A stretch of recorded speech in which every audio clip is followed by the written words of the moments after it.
Welcome back to Unstabled. This is the 54th episode, and we are rolling right into the Super Bowl. It's 2 days before we go 6 months without any football, which kind of sucks. I feel like we had just started the season, and there was so much excitement, and the Colts obviously didn't really deliver, but it is what it is. Super Bowl's here. Pro Bowl was a joke. At this point, just stop the flag football crap. But I'm Jeff Steckel. I've been here since the episode 1. I've been with this AFC South show since it had like 70 subscribers, and I think we've got it up to almost 500. So, thanks everybody who watches, likes, subscribes, and everybody that gives their time. And that's a good lead into Justin Kingmaker_DFF, who came on not too long ago and has been a great piece. Always flexible with his time, and we appreciate it. How are you doing, man? Appreciate those kind words, man. I have had the best time since joining the show. I think we started before the season, maybe before preseason. We linked up, and gosh, I feel like, man, we are on our way, bro. We are on our way. We keep growing, which is great. I mean, you guys keep on subscribing, you keep liking, you keep sharing, and that's much appreciated. Because after all, man, Jeff and I are here for y'all. We're here to talk some Colts football and then whatever other craziness that we think about. And we are just having a good time. And I'm glad that y'all are here along with us. For sure.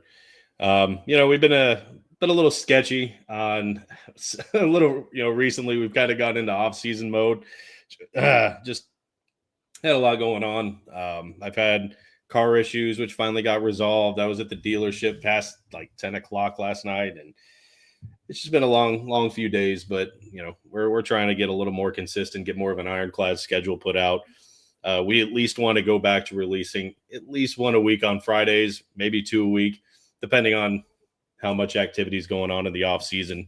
And hopefully this isn't one where Ballard's going to sit on his hands. I'm not too optimistic, but hopeful. It's Ballard. This is what his eighth or ninth year doing this, so I don't expect a big change. We've gone over this in depth in past episodes. I don't feel like talking about it anymore. But while y'all are here, make sure you like, share, subscribe. Head over to Kingmaker Sports. Do the same. This AFC South show. If you're a Titans fan, I don't know if there's any of those that exist. We have Titans takeaways. There's Third and Teal, which we'll get into them in a second.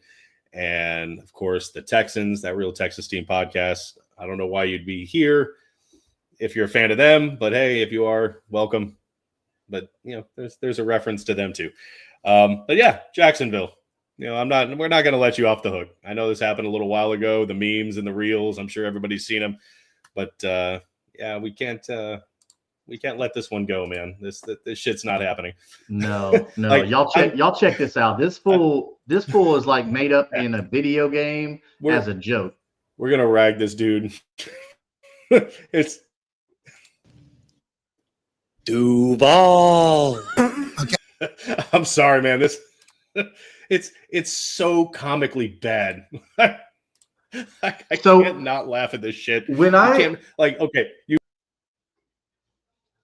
When I watched this, I was sitting here thinking, oh my God, did nobody try and prep this guy and teach him what the Duval chant is? Okay. Jaguars fans, I know y'all are like, oh, this is our new coach. We got to protect him. We don't want him to look stupid. Okay. First off, he's already looking stupid. Okay. Y'all got to prep this guy. You cannot have him go out there and not know the Duval chant. Okay. Jaguars fans, okay. It's Duval. And this guy comes out here looking like and sounding like just a creep show with Duval. Of course, Eric's here when we're doing. You cannot let him do that. He is now the face of your franchise, and he is out there making y'all look dumb. There's no excuse, Eric. There's no defending this. Nah, ain't no being quiet. No, look, you let it rip, bro. This dude looks like it was different faces pieced together of other people's faces. I don't know how, like, the shape and his eyebrows. And I'm sorry, if you were gonna keep Doug Peterson if this is your option. I don't understand it, man. Yeah. And trying Like to tell me that like Ben dude, Johnson wasn't the prize. If this dude is an offensive genius, like great. But do not let this man in front of a microphone. Let somebody else go out there and do it. You know, don't do that. Yeah. It's I don't know. They didn't they kept their GM bulky. Ben Johnson was like, I'm gonna go ahead and go to the Bears. And then they fired Balky to get Cohen, who was in some weird tango with the Buccaneers. Like the whole thing was just a shit show. And it's like, if you know, the same thing is true in relationships. If how you get them is how you lose them. And if he spurned the Buccaneers, who were going to make him the highest paid coordinator, and did all that shit, lied about some appointment, and then just accepted the head coach job in Jacksonville. So dirty. Do you think this dude, okay, this guy's going to win a Super Bowl. He's going to put him over the top. In what county are they going to win a Super Bowl? Exactly. Duval. It was the pedoiest. And then he did like the head bob, like it was trying to look cool. So terrible. It was bad. I don't know. Really, I don't know if I could show my face if they hired him as the Colts so bad head coach. Like if we got our dream and Steichen was gone and they hired him Cohen, they'd be like, I'm out. Yeah, sorry, bro. I don't get that either. Like Press Taylor getting stop. It was bad. Yeah, that whole it was bad. It's like he was trying to be quiet. Like, look, if you're coming in as head coach and you're going to do the Duval thing, that is not what you do. You sell it, you own that crap, and you let them know Duval. You own it, bro. Duval. It's a chant, not a whisper. And he had this creepy smile after it too, like it was the most like the cringiest shit, dude. And so that clip right there came from the Pat McAfee show, and they were clowning on this dude. Like, I didn't want to put the whole clip because I didn't want to be like, I wouldn't want to clown on that bad, but it's hard not to. Like, I said to myself, okay, I'm not gonna just go full tilt and just like comedy roast this dude. Oh man, I roasted. That's the worst thing. But in his defense, like, okay, I got to defend him a little bit because the Jaguars have a massive PR team, and somebody should have taught him how to do the Duval chant before he went out there. Okay? Like, okay, when he accepted the job, you had to know that there's a way to do this, and like you didn't practice, like you didn't pay any attention to, and that was the best version. If the Jets hire a head coach, you don't think that they're going to make sure that he understands how to do the Jets chant? Okay? Jets. Jets. Like, no, you're going to know that. Own that shit. Yes. I don't care about being quiet, but no, it was for all you Jags bad. fans. Hey, look, I hope this dude comes in. Well, I mean, okay, I'm lying. I don't. I hope he sucks. I don't. I think he's going to be terrible. Jaguars. But because I'm a believer in Trevor Lawrence, I hope he comes in and we all see what Trevor Lawrence is supposed to be and should be, right? We'll get to it, Eric. Hey, Eric, why are you bringing up old stuff, man? We're talking about new stuff. That stuff's in the past. Yeah, go back and watch that episode. We already covered that. But yes, we are going to talk about that again. Yeah, we're still going to talk about it. I'm still not happy that Ballard's still around. I think I don't know how you justify it at this point. I'm not even happy that Shane Steichen really is still around, but 2-year head coach, like, okay. Like, I think you can justify it, especially since Bradley was so terrible. I think you can make an argument for him. I don't see how you can make an argument for Ballard. I'm not on board with it. I was on board a few years ago. I'm not. I hated it was basically they fired Gus Bradley for Gus Bradley. And somehow Gus Bradley he failed, got fired, and somehow got like promoted with the 49ers. like you hear about people failing upwards all the time, right? In management. Yeah, but you don't hear about people failing upwards with a whole other company. Yeah. It's not like he failed upwards with one company. I mean, with one team. This other company's like, oh, well, you were horrible over there. So let's give you like a massive promotion over here with our team. Yeah, I think he's now like I think he's on Robert Sala's defensive staff and like assistant head coach of the 49ers now. I'm like, how are you anything more than like a defensive backs coach or some shit? Like, I don't. Whatever. Do you 49ers? You don't have anything to do with this. Yeah. But the only thing I can't remember his name. I just mentioned him. Part of Lou whatever staff. I can't remember his name.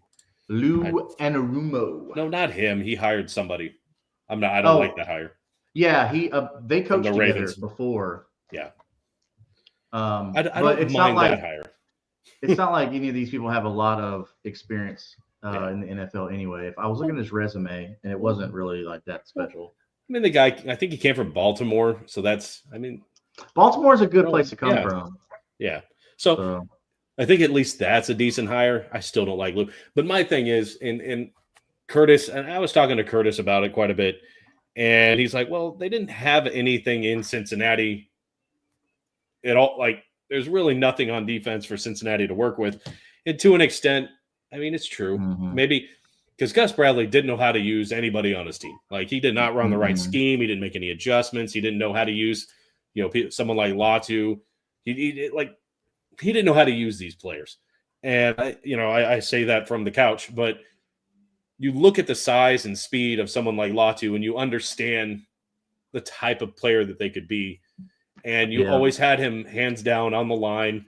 That's just if you're going to take some of the credit for Trey Hendrickson on the defense for having the most sacks, being the sack leader this year, which I think is BS because, I mean, you don't take credit for a amazing player being an amazing player. But especially when the rest of your defense wasn't much better than the Colts was last year. We know that was atrocious. Yeah. Which we went over that in a previous episode where we talked about them hiring him as a defensive coordinator. So if you want to hear about all that and those numbers, go check that out. I think you'll find it be really interesting about the similarities between the Bengals defense last year and the Colts defense last year. And you'll see why we're not that excited about this hire, because the numbers aren't that much different. I mean, they're barely different at all. Like, the only thing that it was almost identical. I think the Colts were a little bit better in the red zone. Yeah. You called it I still think it's hilarious. In the text message, you called it the most lateraliest move that the Colts have ever made. And you were spot on with that. Yeah. I don't think it's a word, but it should be, at least for this. It was the most lateraliest thing. They were slightly better in Cincinnati. They had a much better offense in Cincinnati, which benefits a defense. And the one thing Curtis was arguing was, well, they scored fast. So their defense was on the field a lot. I'm like, now hold on, Curtis. I would rather score fast than 3 and out, which is a lot of what the Colts did. And then I went over average time of possession, and the Bengals held the ball average throughout the season longer than the Colts did. So the Colts didn't put up points and had the ball less. Yep. So tell me how that math ain't mathing. Which does a little bit of credit to Gus Bradley, but he also had one of the worst defenses in the NFL statistically. So, but I'm using this as a reason for. I mean, I'm not saying Gus Bradley was a good defensive coordinator. He wasn't. I'm saying we will never say that. The Bengals, they did hold the ball longer than the Colts, and his defense was slightly better. It's just, but. Maybe he'll blitz more. Maybe he has more talent on this team, and he'll know how to use them. I mean, these are a lot of maybes. Well, when you look at the defensive line, which I thought was stupid because the defense, defense success starts up front. No crap, right? I mean, you start with the defensive line. But anyways, so if you look at what we have, defensive line plus edge rush capability, we have a lot more going on than he had in Cincinnati. Yeah. I mean, of course, he had the sack leader of 2025. Okay, fine. Okay, but that's one dude. Our whole front, I wouldn't even say front four, man. Like, I'd go front seven and say we have a way better front seven than he did. Now, our secondary is atrocious. That's where the focus needs to be. Don't come in and mess up a good thing, because DeForest Buckner already had some things to say about this, but don't come in and mess up a good thing here. Okay. You got a young stud in Latu coming in, or that's already proved that he can produce. Okay. You got DeForest Buckner, a proven veteran leader. Okay. You got Kenny Moore, a proven veteran leader in the secondary that you can build around that, because you're about to lose like 3 starters on the secondary. Well, you're going to lose some guys. Okay. But you've got to figure that part out. They'll run it back. I believe in my guys. I think we got the right guys. But my whole thing is like Zaire Franklin, he was in coverage a lot, and he's a liability in coverage. He is not a good cover linebacker. He is not. He's great at play recognition. He's a great tackler. He knows how to get in the backfield. He knows how to bring down the runner. He's a really good tackler, but he is terrible in coverage. Yeah. So why was he why did Gus Bradley have this man in coverage? Like he's not good. Some of that stuff doesn't make sense. And that that's something that we can talk about on our free agency episode, our preview show. Is I think there's some people out there that could be good in coverage, because it wouldn't hurt us to get another outside linebacker. So if Zaire can still do his thing, and we can get a guy that can drop back in coverage, that would be great. I can't wait to go over stuff on our free agency preview. But yeah, I mean, there's some things that Anarumo is going to have to prove himself in that regard to build a secondary. And you don't really have much rope to hang yourself with, to be honest. Because your boss doesn't have much rope to hang himself with, and his boss doesn't, because they both should have been gone this year anyway. So Lou might be a casualty of them leaving, of getting fired if things don't go well next season in 2025. So Lou's going to have to do everything he can to secure and say, hey, my defense was on point. My guys did what they were supposed to do. Yeah, but what I do like to hear, and this wasn't even planned for the show, I just thought of it right now. Anthony Richardson, he's training with Josh Allen's, who helped him during his rookie season, helped him with his throwing, footwork, stuff like that. Can't remember his name, but Anthony Richardson this offseason is going to work with him. So, well, we see what it did for maybe Josh Allen. Josh Allen's rookie year, he came out and was just trash water, right? Just dumpster water. Yeah. And then now he's the 2024 MVP of the NFL. Yep. So if he can go from horrible rookie season to actually being able to have some accuracy and throw a little bit, to now a handful of years later being the reigning MVP, like, bro, this might do well for Anthony Richardson. So let's, and you and I have been very fair. I feel like we've been more than fair on Anthony. Yes, we've had some times where we've said, okay, no, this guy's not showing well, but when you're the only quarterback in recollection that would tap yourself out of a game, especially in that situation, you deserve a little ridicule, first off, right? Which people that get paid way more than us to talk about this have said that.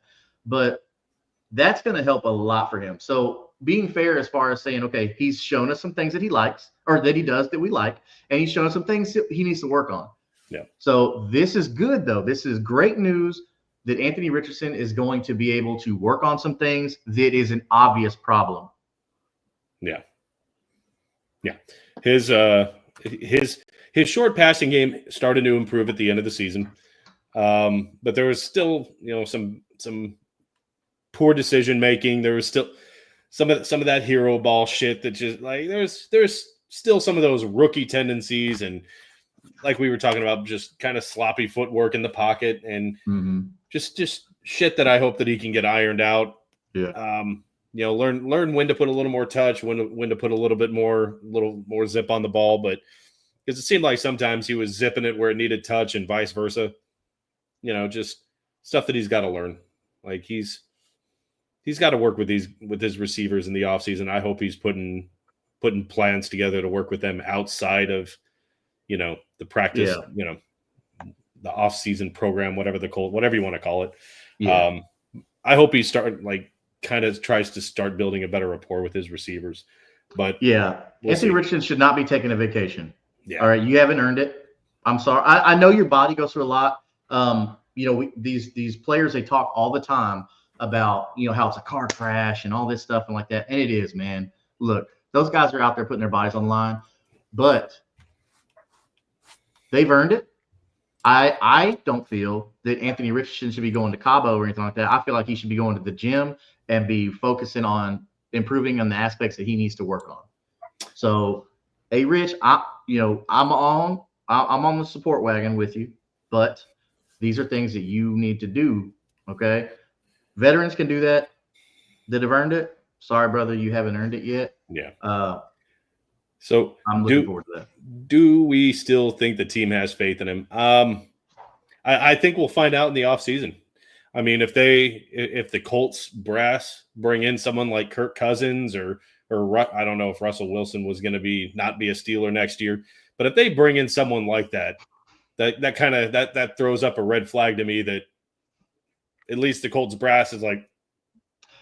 I saw a rumor that said that Russell Wilson's not expected to be back with the team. But my thing is if Fields is expected to be a free agent and Russell Wilson is not expected to be back with the team, one, who are they going to have? First off, right? I don't give a shit. You got to keep somebody.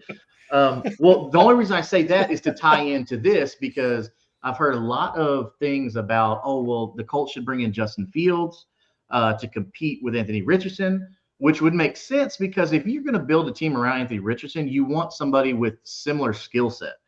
At this point, I think Justin Fields is a better passing quarterback than Anthony Richardson. He may not have the arm that Richardson does. I think his accuracy is better.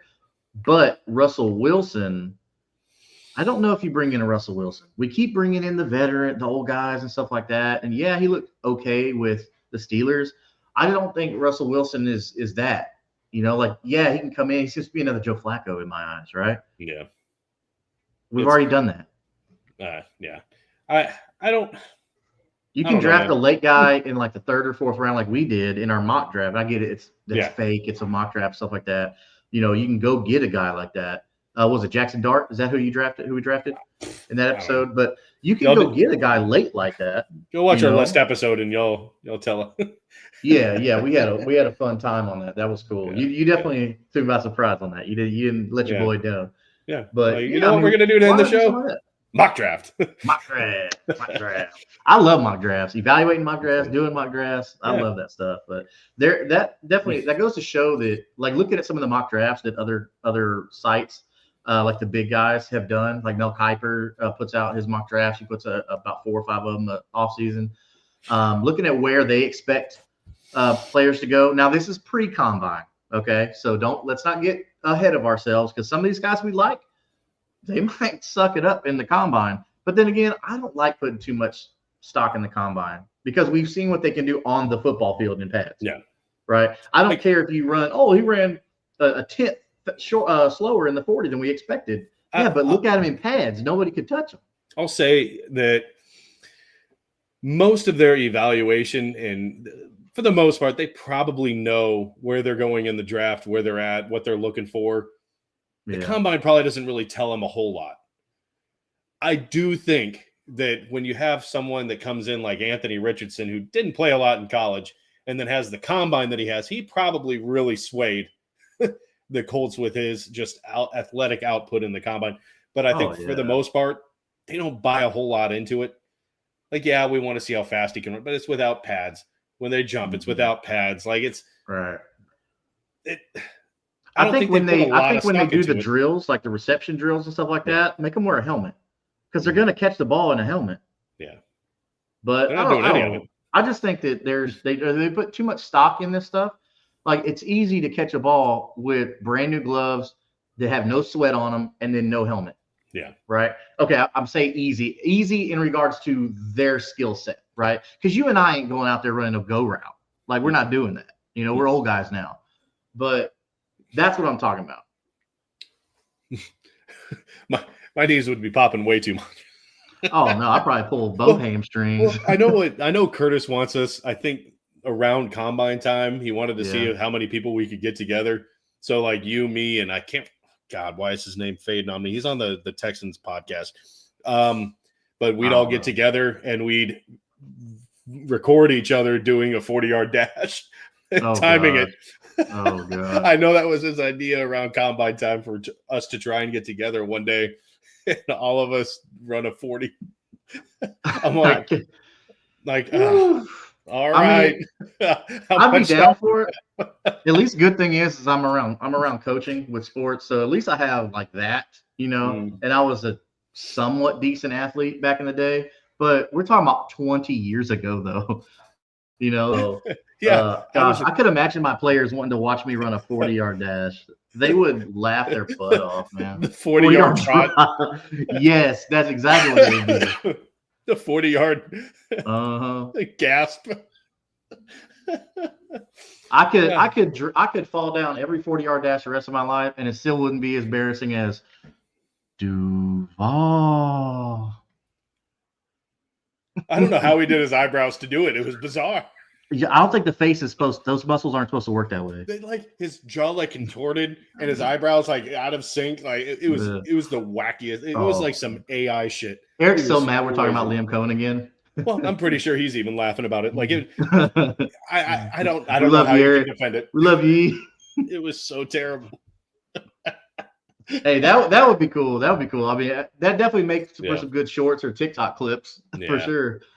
So let me I'm gonna try not to hurt myself too bad. It would really just be a bunch of people ragging on who's this fat ass trying to run a 40? Yeah. I don't think I would feel right wearing any Colts gear doing that. I don't want to disrespect the organization that way. Not that I'm trying to make the roster. I just don't want to represent the Colts like, oh, look what their fan is. Their fan is twisted his ankle coming off the starting blocks. Hey, but you know what? I'm starting to warm up and you just hear the snap, crackle, pops. I've seen some of them Cowboys fans. They got some big old boys out there. Yeah. But yeah, we got some good stuff to look forward to. I like that maybe Anthony's gonna work with the same guy that helped out Josh Allen, because that's phenomenal, man. But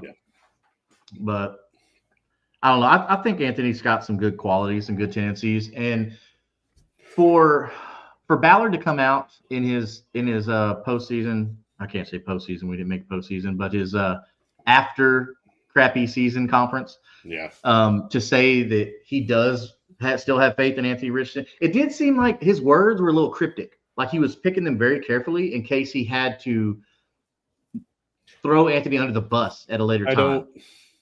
So he thought about those very carefully. He was very meticulous in what he was saying. I don't trust really anything that this organization says at this point. Like, Shane Steichen flip-flop so much. He's our starting quarterback, and then the next day, he's benched. Mm-hmm. Oh yeah, Joe Flacco is our quarterback going forward, and then the next day, Anthony Richards. Right. What are we fucking doing? I get you want to have a strong front and support your starting quarterback, especially this guy that you drafted early, right? It's not like this is our second round quarterback. No. This was a early first round pick. And you don't want to have egg on your face. Yeah. And I get it. I get it, right? Everybody has an ego to an extent, and then no one wants to be wrong to an extent. I get it. But Chris Ballard, you need to seriously go all in. You already messed up not getting Robert Saleh. That's strike one, brother. That's strike one. Actually, I ain't gonna call you brother. You ain't earned that. That's strike one. So hopefully you don't have another strike two.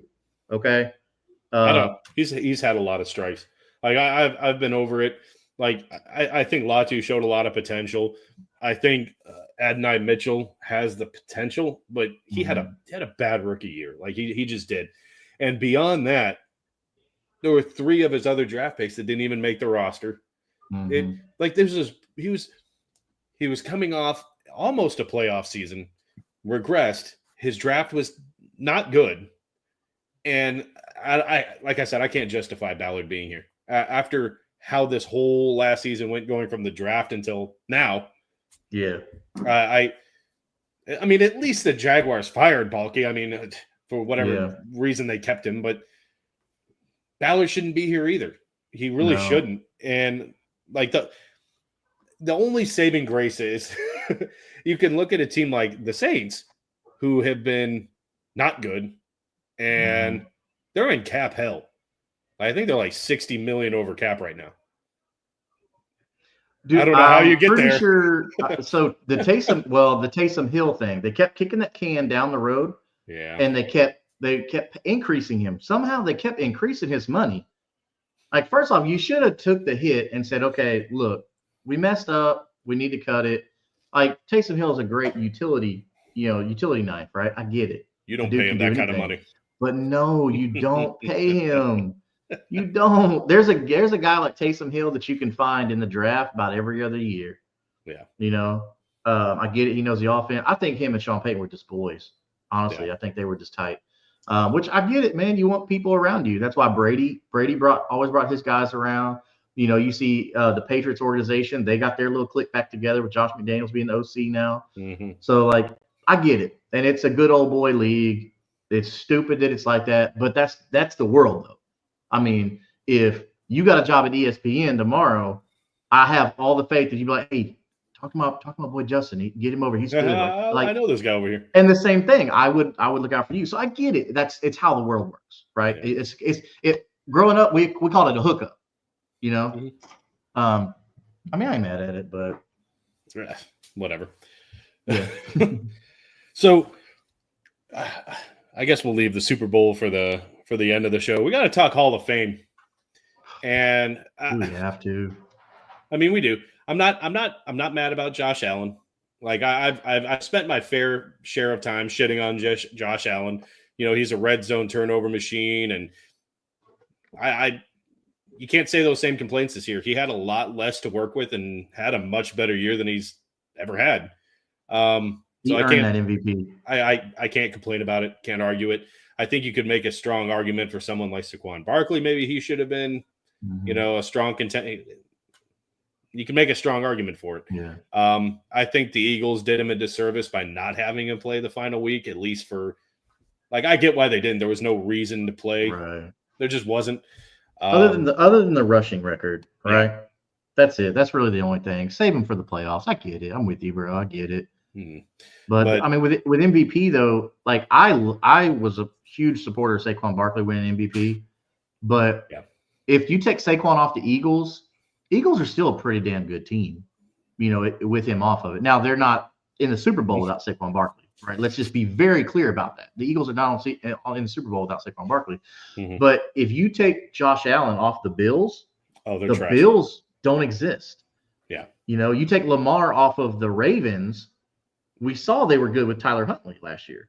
Yeah, and now they added Derrick Henry. Yeah. Exactly. So the Ravens will still be okay. Good. Right? Yeah. But you take Josh Allen off the Bills, that's an MVP. When you are your team, Like, he had, Kincaid? And I do like Cook as a running back, but I don't know if he's, like, up there in that top, he's definitely one of the better backs in the NFL, but not like whatever. And Kincaid, I don't think he's like the best. He's a really good tight end, but I don't think he's the best. No. So, and beyond that, it's like he really didn't have anyone to throw to. Well, and I think we talked about that on the last show was the last show, or anyways, whatever. So that's a lack of scheme in Buffalo. Is they're not scheming the passing game. They're focusing on the running game and then passing whenever they have to. Yeah. If Josh Allen, like, that dude's got a cannon, man. I don't think there's a stronger arm in the NFL than Josh Allen. But with that being said, dude, you drafted Keon Coleman this year. Love Keon Coleman. He was a stud. I think he can be very good if you use him. Dalton Kincaid, super athletic tight end. Yep. He can be one of the best in the league if you use him. Okay. They just saw a guy that wasn't their star player by any means in McKenzie. Or no, Shakir. I'm sorry, Khalil Shakir. I'm thinking Isaiah McKenzie. But in Khalil Shakir, if he can do that, you need to get the rest of those weapons involved and stop just using James Cook and Josh Allen. Yeah. Like, give the man a break because his battery is low come playoff time because he's been carrying that team all year. Mm-hmm. Yeah. Yeah, his shoulders have got to be in a lot of pain. Yeah. Imagine, I think the passing game is the Sharing this only team. thing that's keeping the Bills from beating the Chiefs. They had the Chiefs number, but they were passing a little more. They would have won it by a touchdown and a half, Yeah. or maybe a field goal. Yeah. I firmly believe that. Yeah, probably. So snubs, man. I don't know how the best player at his position ever doesn't go in the Hall of Fame. Eli Manning. No, I'm kidding. I knew Eli Manning wouldn't be a first ballot Hall of Famer. No. I will say he will be in the Hall of Fame. We've been over this in the past on past episodes. I don't know if you I don't think you agreed. I think he's a Hall of Famer. Hopefully in the far future. Yeah. The far future. You'll be a Hall you don't of let Eli in before you let Tom in. I mean, I get it. We still got some time to wait for Tom, but I don't think you let Eli in before you let Tom in. That doesn't work that way. Yeah, he'll get in. I never once said he was a first ballot Hall of Famer, though. But Adam Vinatieri should have been a first ballot Hall of Famer. Whenever you think of who's the best kicker ever in the NFL, the first answer is Vinatieri. And then you can start running off Justin Tucker. You can start running off like Gostkowski. You could there are a lot of really great kickers, but when you think GOAT, this dude won fucking Super Bowls with his leg. Yep. And he did the shit in snow. I remember there was like a 50-yarder in snow. It was ridiculous, wind blowing in his face, and he drained it. Like he is the best ever at his position, and for him not to get in the NFL or to the Hall of Fame, I bullshit. And I had like Reggie Wayne this year. I can kind of understand him not getting in with the class that was there, except for maybe Sterling Sharp. But last year he should have been in. I did not like that Devin Hester got in above Reggie Wayne, and people were like, well, he was the best at his position too. I'm like, but how many kicks do you actually return? And like, yes, he was the best kick returner. Yeah. But the impact in games that he had was minimal. I mean, he returned a kick for a touchdown in the Super Bowl, and they lost. In the range of the opening kickoff. So he was the first person to ever do that. And they lost, yes. But they had Rex Grossman, dude. Still. That's the impact that I'm talking about on a game. How many games were won because of Adam Vinatieri's leg? All of the Super Bowls he was a part of. Just about, yeah. And how many games were really lost because of his leg? Not many. Zero. Except for like maybe at the end of his career with the Colts. Yeah, if we're talking about a 40-plus, like we're talking about gray hair Vinatieri. Yeah. Every Father Time is undefeated. Okay, let's be real about that. Yeah. Even Peyton Manning, the great sheriff, showed signs of weakness at the end. But at least Peyton knew when to hang it up. Right? Let's be fair about that. His last season for Peyton Manning was rough. Like watching some of those ducks come out, it was like, bro. Like, that I love Peyton Manning, but this dude is cooked. Yeah. Like all the greats do it. Ben Roethlisberger was cooked, right? And that's what made Najee Harris so great, because all he was doing was just shut down because he knew he didn't have the arm. Everybody does it. Matt Ryan, former MVP Matt Ryan, same thing. Dude just got old.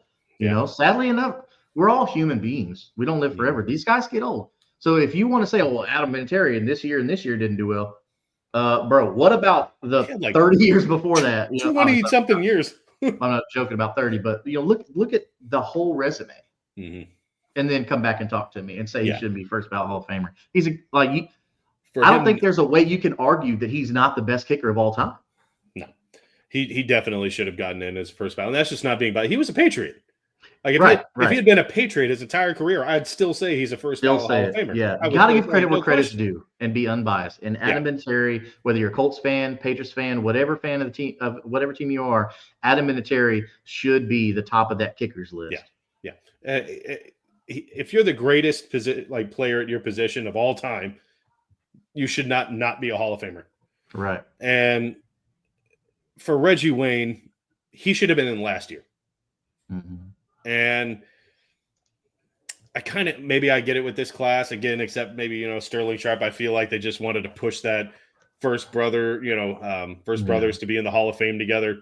I feel like they wanted to push that narrative, but Reggie Wayne should have been in last year. Vinatieri should have been a first ballot this year. I don't agree with it. I think Vinatieri was an awful snub. Totally a snub, man.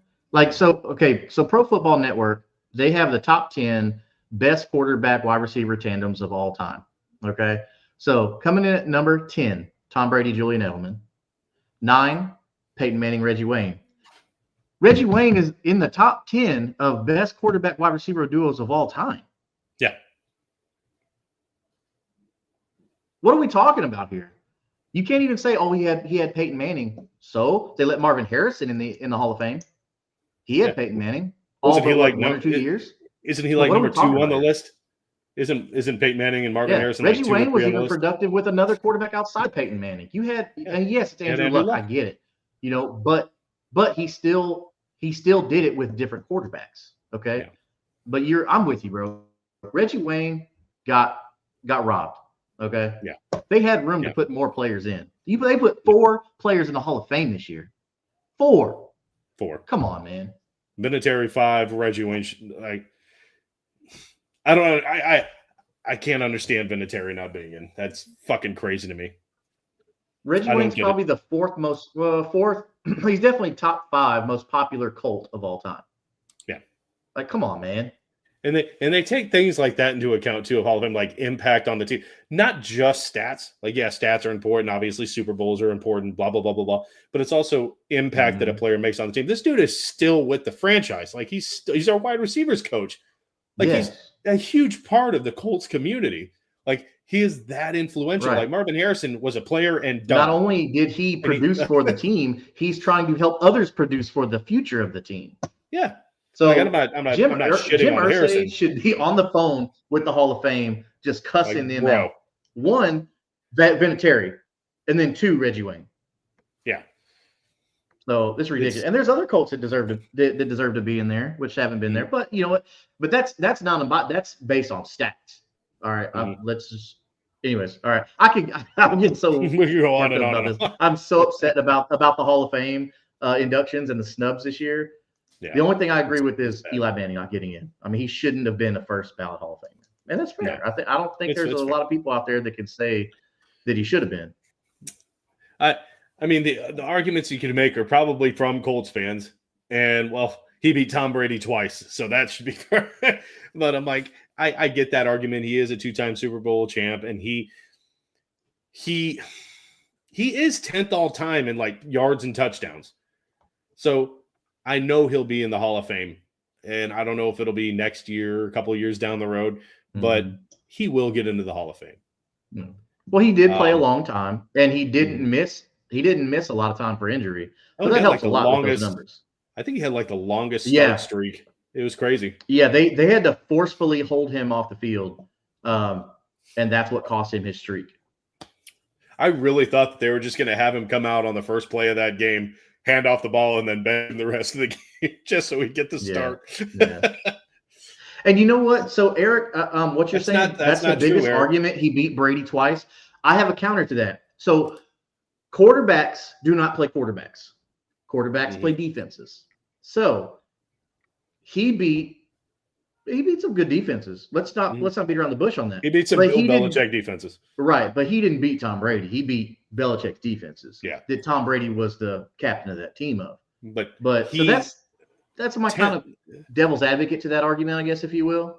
10th in passing yards all time and 10th in touchdowns all time. Right. There are some people that are lower than 10th and in the Hall of Fame. Yes. I'm just saying. That's my argument. Eli's legacy is inconsistency. He was always known like, okay, what Eli are we getting today? Right? If that is your legacy, you don't belong in the Hall of Fame, even if you do have 2 Super Bowls. Hey, there's guys that have Super Bowls. He got in have Super Bowl wins that don't. Wasn't he like 9-7 and 8-8 the 2 times they went to the Super Bowl and won? They barely made it, but they got hot. Once you get the playoffs, the season starts all over again. Mm-hmm. And I will be fair about that. Just making the playoffs, that's all it takes. Anybody can get hot at the right time, and that's usually what it amounts to is getting hot at the right time. Mm-hmm. Super Bowl. How are we feeling? So there's a couple different things that I could talk about the Super Bowl, but I'm going for the Eagles. So fly Eagles fly. I think it's time. I don't buy into the whole Patrick Mahomes era and all that stuff like that. Yeah, that's kind of a pun to Taylor Swift, and I think is era the name of her album or her tour, or is there a song? Oh, I don't. But I know era. There's something about era that with Taylor Swift because they've been talking about it and stuff. But anyways, I'm not big on that. I think the Eagles. We want to see a new champion. Yeah, the Eagles won not too long ago. I get it, but after the season that Barkley's had, this would just be the icing on the cake. And I was big on the Lions winning the Super Bowl because they've never won before. Okay. Yeah. And the Lions, Jay, just have everything going right. They've come up from the soggy mud to become a darling story and a team that everybody loves watching. Yeah. I mean, their offense is amazing. Ben fun Johnson did phenomenal with that offense. Yeah. And I think the Bears, because Ben Johnson went to the Bears, I think the Bears offense could be something to watch. Yeah.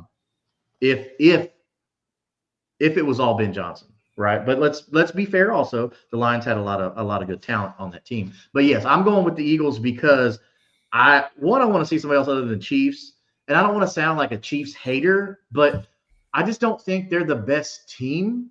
They've had a lot of lucky breaks. I think they were one of, and I think I actually said this, and y'all can fight with me, scream at me. I might even make this little clip of short. I think the Chiefs are the worst team to make the Super Bowl since the Bears Rex Grossman. Yeah, this is not the Chiefs that we're used to seeing. Mm-mm. Like the past two that they've won, the Chiefs rightfully should have won that. They were the dominant team, right? And all season they were a dominant team. But this except year, against the Colts, they can't. You can't beat the Colts. So we can hang our banner. That mean we're the champs? If we beat the Colts, this and that means the Colts are the Super Bowl champs. Ta-da. No, we can hang our banner for at least we beat the Chiefs.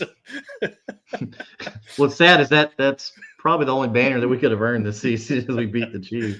Yeah. It's I mean it's a small consolation prize for being otherwise very mid. The Chiefs just got so lucky this year. Okay, look, I'm not saying that the NFL is scripted, but if I had to put money on one thing, and that's if the Chiefs win, that there's going to be some kind of goddamn proposal from Travis Kelce and Taylor Swift. He's going to have it on the stage. It's going to happen. It is. I would put money on it. I'd take whatever odds on it. If this shit is actually rigged in the Chiefs, that's what's going to happen. Like it's becoming like a freaking movie. And that's the whole reason I'm going for the Eagles. Like they're setting up for the Chiefs to win. I don't know, man. If the Chiefs win, that's what's going to happen. And I'm so tired of it. I'm so tired of it. Like he catches a negative 3-yard pass and they just pan to her celebrating for some reason. And I just hate how this shit has become so manufactured in the NFL. Like it's to grow the audience. I know what they're doing. We're not stupid. Yeah. But there was and it's a business too, and you want to do what's best for business. If you're about making money, you got to look at what makes money. But there was I think it was the last playoff game for the Chiefs, and for some reason, Taylor Swift is in the booth with Caitlin Clark. Like Caitlin Clark just came out of college women's basketball into the WNBA, so she's like what 22 or some shit. I haven't looked her up, but super young. Like Taylor Swift is billionaire music pop star whatever.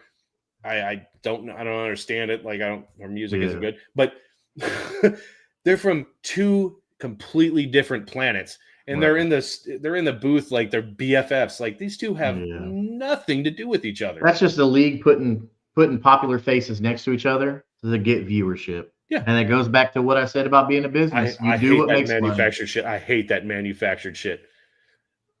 I hate it. Yep. Like, these two have no business being it. Like, even Taylor Swift being with Travis Kelce, it just feels so like just commercial. I hate it. I hate it so much.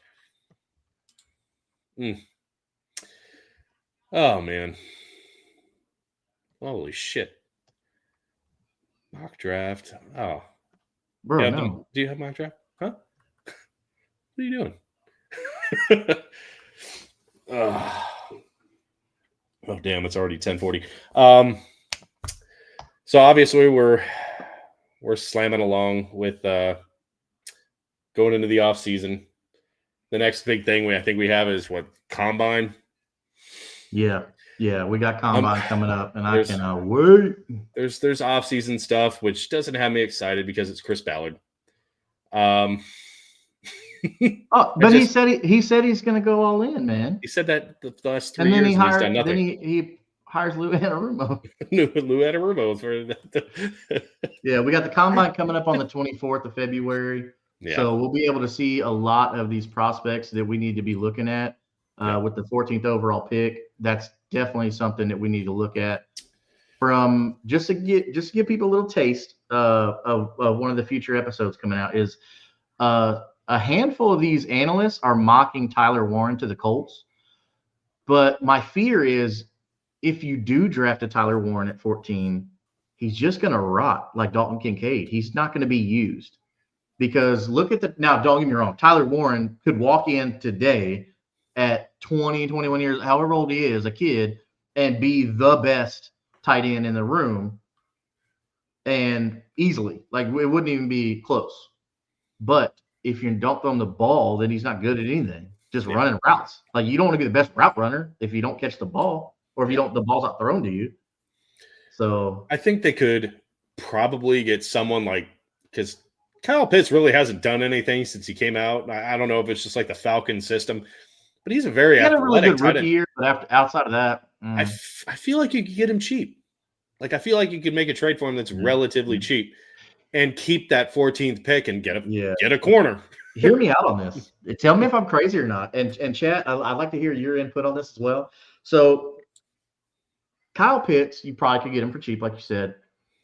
If we're also looking for a serviceable quarterback, what stops Chris Ballard from picking up the phone to Atlanta and saying, hey, you pay a lot of the Kirk Cousins money, and we can make a trade for Kirk Cousins and Kyle Pitts? Stop. No more. No? I mean, does that sound crazy? No more. Now, I'm with you. The old backup quarterback experiment. I'm with you on that. Yeah, let's kill that. But I don't know, man. Because I know that as soon as Anthony Richardson has like a bad game, we need to start Kirk Cousins, and then he's going to come out and Flacco it up, and it's or Matt Ryan it up, or Matt Ryan it up. Worse. Just like pass. Fair enough. Like, if we're going to get a quarterback, like you said, like, let's get somebody young like Fields. Or let's pick up someone like the 3rd or 4th round. Just have some young competition. But I think Fields would be one exciting addition. Fans would get excited about that. So if you are Chris Ballard, I think Fields is somebody you consider. Because the same style play. Again, you could get him for cheap. He's not in high demand. I mean, don't get me wrong. There's going to be teams going after him. I'm not saying that at all. But it's not like he's just this huge free agent coming out that everybody's going to be bidding for. And that's the biggest thing here is, and I think the biggest problem that they've had, Anthony Richardson was with Minshew, right? Yeah. 2 very different quarterbacks. Mm-hmm. So Colts become one-dimensional. Everybody focuses on JT. The pass doesn't do very well. Right. You did the same thing with Joe Flacco. Very different player than Anthony Richardson. Very different. Yeah. You become one-dimensional again. If he gets hurt, which he's been prone to do, it would be nice to have someone like Fields who is similar skill set. So if you're going to do that, don't bring in another old man Rivers. don't bring in Matt Ryan. Don't the veterans just stop it. Yeah. If Stop you're it. trying to build a team for the future, you don't bring in those guys. You bring in those guys when you're ready to win a Super Bowl next year. If you say one of our biggest missing pieces is a game winning backup quarterback, Yeah. right? Like you don't do that. You Mhm. don't do that. But no, I just figured I'd throw that out there, kind of see where you in the chat line and Yeah. what y'all would think about that. To They- get the Kyle Pitts as well, because I like Yeah. your idea with Kyle Pitts. I think that could be a great addition. One, because we know in the league it takes about 4 or 5 years for these tight ends to really, really get a feel for the game. Kyle Pitts came in and had 1,000-yard rookie year. Okay, but after that he's done nothing. Yeah. Okay, even with help, a good passing quarterback. Cousins wasn't bad, right? Penix came in, and Penix is going to be the future of that franchise. I like Michael Penix. I think he's a very good quarterback. This motherfucker said Mac Jones. Hey, no. You don't put that evil up in here. Okay, you keep that stuff out of here. Don't you put that evil on me. Don't you put that evil on me, Ricky Bobby. But dang, that shit out of here. That's funny. Hey, y'all didn't want him for a reason, remember? Yeah.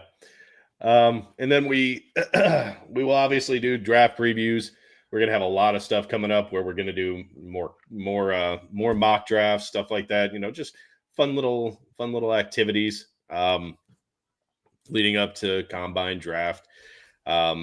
And we'll try to mix it up. I know we'll probably try to do some more complex one where we do some trade arounds. I know we've played around with that last year. I did some outlandish trades that obviously didn't happen. Ballard typically doesn't do stuff like that unless if it's trading back.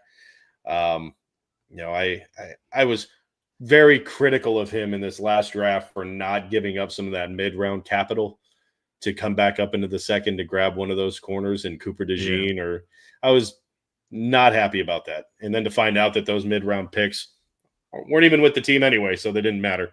It would have been nice to have him move up there. But that's all stuff that we're going to be talking about in future episodes. And, of course, the draft. God, when is it? The draft is going to be April 24th. April 24th. And I fully intend on doing a watch-along and reaction to that. We do every year. So we might invite a couple extra guests if you don't mind. Yeah. The draft. So I always took off work for the draft. I don't know if we're gonna, because I know on this AFC South show is typically where we've done the watch along. So I don't know if we're gonna do it on separate shows or if we're all gonna do it on this AFC South show. I don't know how we're gonna do this. I really don't know. We'll figure it out. We'll see a lot of stuff coming up because with free agency, the new league year is going to start on March 12th. So that's going to be kind of exciting to see. That's when Ballard's really going to, put up or shut up. If we're really going to see if he's going to do what he said he was going to do, March 12th at 3 p.m. Central, 4 p.m. Eastern, Chris Ballard is going to be able to finally show us whether or not he is going to do what he said he's going to do, or if he's just all talk. Because as of right now, he's been all talk. Okay, I've got no expectation or faith that he's going to be like. And I'm not saying this to say that I hope he goes like full Ryan Grayson. That's not what I'm saying. Like just spend money on retarded contracts. That's not what I'm saying. I do hope that if there's like a really good corner out there, a really good safety, spend the money. Like, take the chance, bring him in. I'm not saying to go and bring in spend retarded money on like an Andre Johnson who's already don't be the Titans and go and bring in Cooper Kupp. Like, that's not what I'm talking about. No. Like, would I want Cooper Kupp from 5 years ago? Fuck yes. Do I want injury prone Cooper Kupp? No, he's Titans bait. Receiver should be the last position we're looking for. Yeah. And for some of the people out there, this might sound crazy, but other Colts podcasts, why are you saying that we need a better running back outside Jonathan Taylor? Backup, yes. I wouldn't mind it. Don't say that we need somebody that can compete for starting touches. Guys, what are you talking about here? If we can get a system like Detroit has with their running backs, I'm not opposed to it. There's a really good second round running back, and we could have a situation like Detroit has. Yeah, I wouldn't hate it. No, not at all. But you don't bring that, in a guy to say, oh, well, this guy could compete for the starting job. and see, No, you bring in a compliment back. You don't bring another guy that's going to, like, let's say Najee Harris, he's going to be a free agent, right? Like, at this point in his career, he's kind of fallen off a little bit, but maybe that next team will rejuvenate him. He's not the guy you bring in because he's going to expect to be the starter. Yeah. That's not the guy you bring in. No. Okay. So all the other guys out there that are trying to say that stuff, guys, come on, man. No. Let's be real. Let's not do that. That's not what's best for this team right now. You need a complimentary back, somebody that can be somebody in 2 years. I wasn't being realistic about it, but we all knew the Titans were letting Derrick Henry walk, and I was like, man, I knew it wasn't going to happen, but I speculated, what if the Colts brought in Derrick Henry? Yeah, like that shit would be fun. It was never gonna happen, but that would have been a lot of fun to watch. Yeah. Like I wouldn't mind it if that was like, I keep saying that Derrick Henry's getting older, but like he doesn't show it. So he's had one of his best seasons. Yeah. But that goes to show, and same with Saquon Barkley. Like they go from a team where they just feel burnout, and now they're with a team and they get rejuvenated. Yeah. I mean, your attitude, and I say this to a lot of my players, is your attitude will reflect how you perform. If you show up to work and you're like, I don't want to be here, this and that, like, then you're not going to perform that well. And that's my issue that I'm having right now with the Colts. Like we all know they're a small market team. We understand this. We know this. Yeah.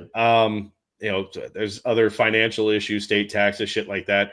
That's kind of pushes players away from coming to Indianapolis. And the biggest draw was, we had Peyton Manning. The fuck wouldn't want to play with him? Like they're perennial playoff team, Super Bowl contender. Andrew Luck, same thing, like perennial playoffs. It's just lots of hype around those players. At least a draw. Like right now, it's like, man, is Anthony Richardson the guy? Most people on the outside are like, probably not. I mean, he's athletic as all hell, but and there's just not anything really that's like intriguing. Like we're kind of in that situation with Jacksonville where he had to way overspend on someone like Christian Kirk, who didn't really deserve that kind of money. No, and that's not kind at of all. And that's kind of what Ballard has built here. He was hoping that all of his draft picks would turn into these superstars. Yeah. And some of them hit, but not enough to build a Super Bowl team. And it's not enough to draw anybody here. So now we're in a position where you have to spend and hope that they deliver. It's he's put himself between a rock and a hard place. And I don't like the chances of, I really want the Colts to succeed. I'm going to watch them every game. I've done it every year. I'm just not optimistic right now that they're going to be able to turn that corner with Ballard. I'm just the draw for free agents just isn't here. No, I'm with you. Which is crazy because we have some decent ones coming out, and like I said, I can't wait to break this down because, like, I got a long list here of people that would, and I only wrote down players of positions that we need. I'm not going to focus on, this defensive end is available or this wide receiver could be available. I'm not worried about that. Yeah. Like positions that we have shored up. Why would you want to go sign somebody? Why would we want to go get like Odell Beckham or Deontay Johnson or something like that, or try and spend a bunch of money for T. Higgins? We don't need that. Yeah. Okay. We need to spend that money in other places. So there's some really good secondary pieces that we can bring in that would help us a lot. And like I said, I cannot wait to talk about that.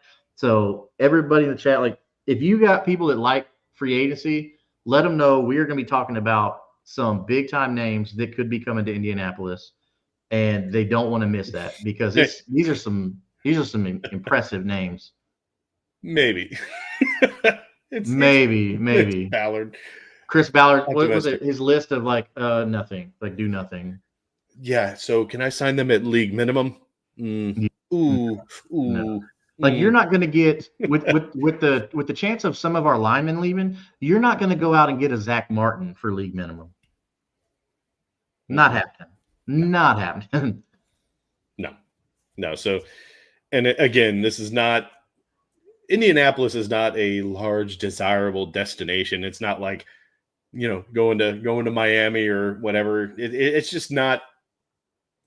oh, I can't wait to vacation in Indianapolis. Like it's the football destination. I mean, the actual facilities, the stadium, it's an incredible host to events. Like there are draws for fans. There are reasons to host stuff in Indianapolis, but it's like, I've never been like, man, so do I want to go to Pensacola? Do I want to go to, whatever, or, Indianapolis? Like no one has ever pondered that as a city outside of that's why the Jets and Giants and the 49ers and the Chargers, like all these, and in Miami, like you get all these impressive places because they're impressive cities and locations. So yeah, but if you want top of the line facility, ownership that's not going to be bugging you all the time, I mean, and a city that is going to treat you like a superhero. Because I mean, look what Pat McAfee's done, right? And I know that's an outlier, right? But you don't think DeForest Buckner goes in the city of Indianapolis and people aren't just loving on that dude, like trying to buy him lunch or just praising him? Like the dude is a hometown hero right now. I get it. He didn't get drafted here, right? But DeForest Buckner has become part of this city. Same thing with the Jonathan Taylor, right? Yeah.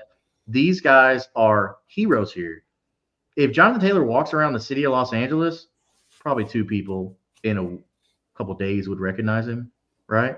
The city of Indianapolis, you come here, you are cherished, all right? Especially if you come here and help us win, you're immortal. Yeah. But like I was saying, Adam Vinatieri. It's really hard now that there's not really a winning culture in Indianapolis.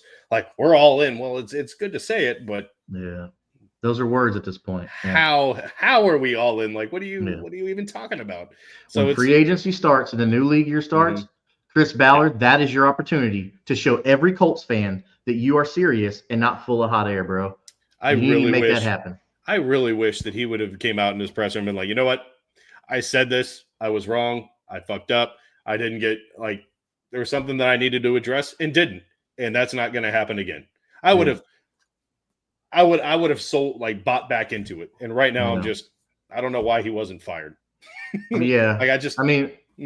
In that press conference, it looked like he just walked out of the Irsay's office and they just read him the rights and said, this is your last chance. Because you could see it all over his face. There was no arrogance there. It was just straight humility, just somber. It was very somber.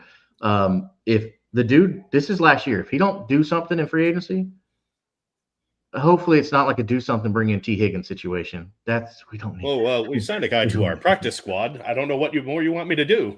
Yeah. But yeah, that's going to be March 12th at 3 p.m. Central Time.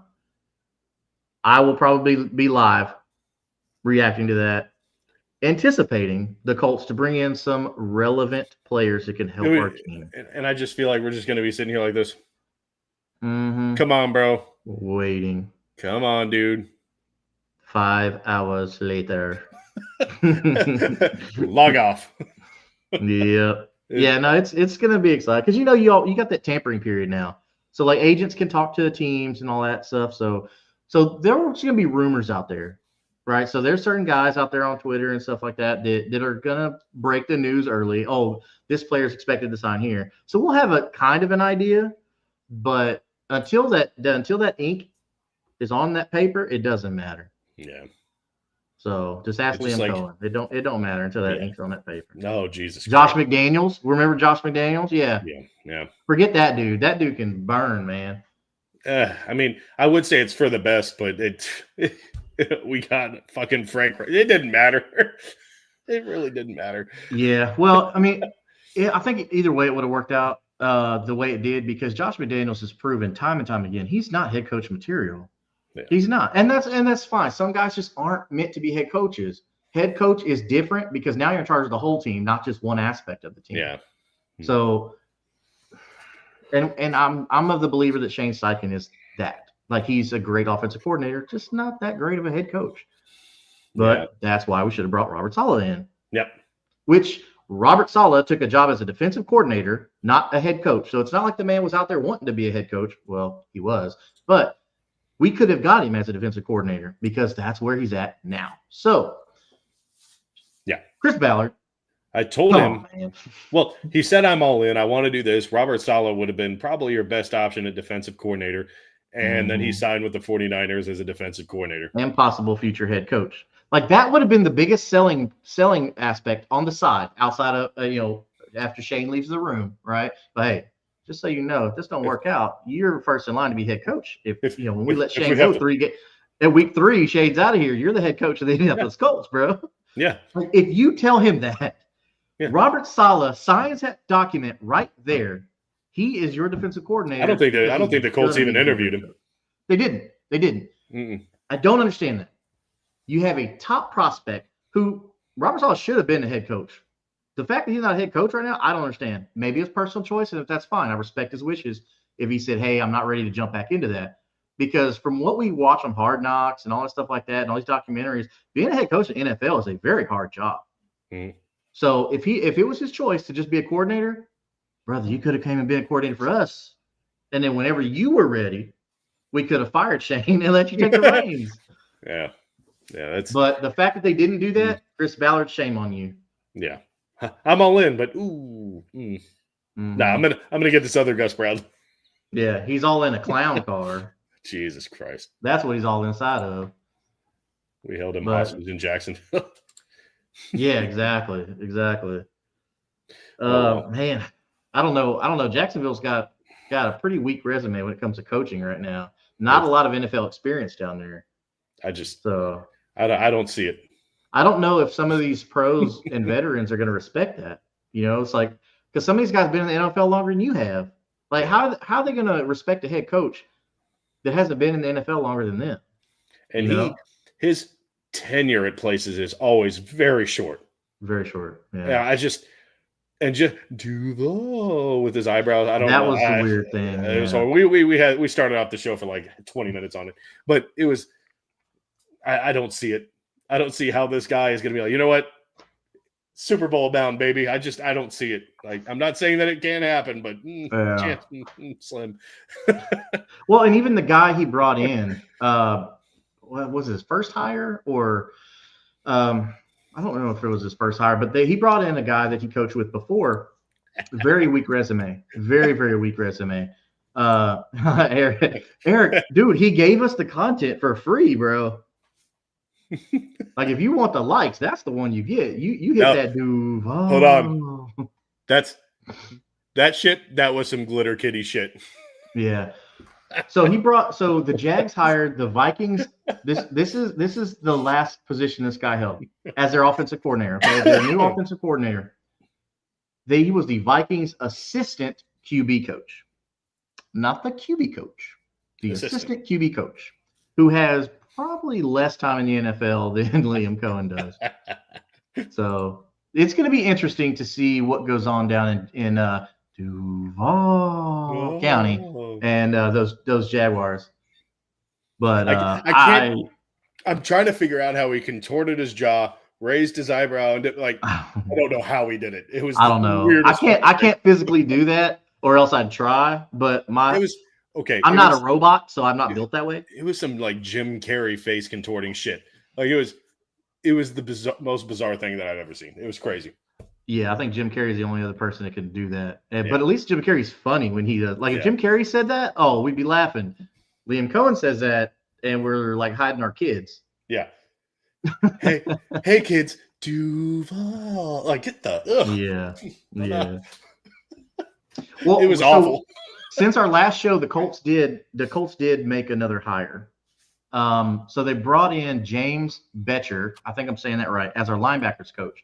Who some of you may recognize that name. He formerly was the outside linebackers coach back in 2012 for Indianapolis.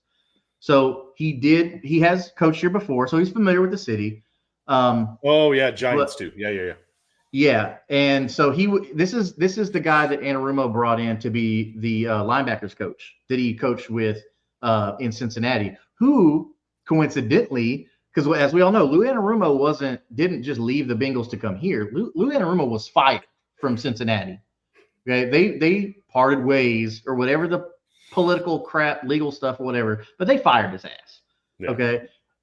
Along with that, they also did fire James Betcher or Betker. Or like I said, I don't know how to say his name. So if Mr. James, if you're watching this, I'm sorry. But he was fired as well as a linebackers coach. He was fired on January 6th. Okay, so this isn't like this dude, we stole him.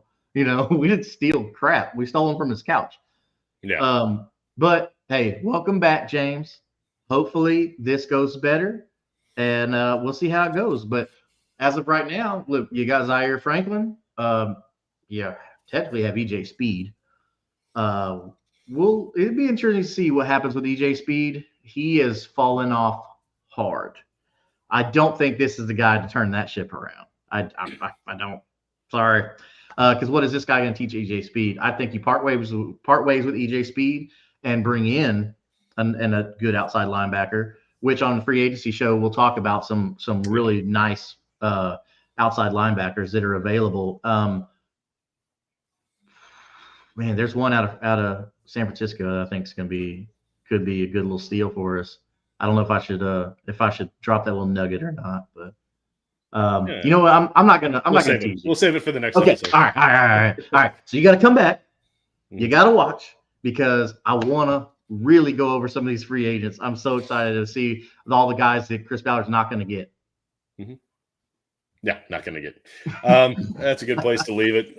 It's past 11. It's been a long couple of days, so I think we're going to call it in. We'll be back next Friday, and we'll start going over some of these free agents. Obviously, we're going to recap the Super Bowl. Maybe we'll come back sooner. Try to do it closer to the end of the Super Bowl. We've got a lot to talk about. Yeah. So yeah, we could do more. Yeah. So yeah, we'll see y'all next week. If you're here, like, share, subscribe. Head over to Kingmaker Sports, Kingmaker_DFF. Do that. This AFC South show. There's Third and Teal, Titans Takeaways. I don't know why you'd go there. They don't have fans. And that Real Texas Team podcast. So, we appreciate all your support. Make sure you jam that like, share, subscribe. And as always, go Colts. For the shoe, baby. Go Colts. We'll see you next time. Love you, Eric. Thanks for your time, Justin. We'll see you next time, brother. Later, brother. And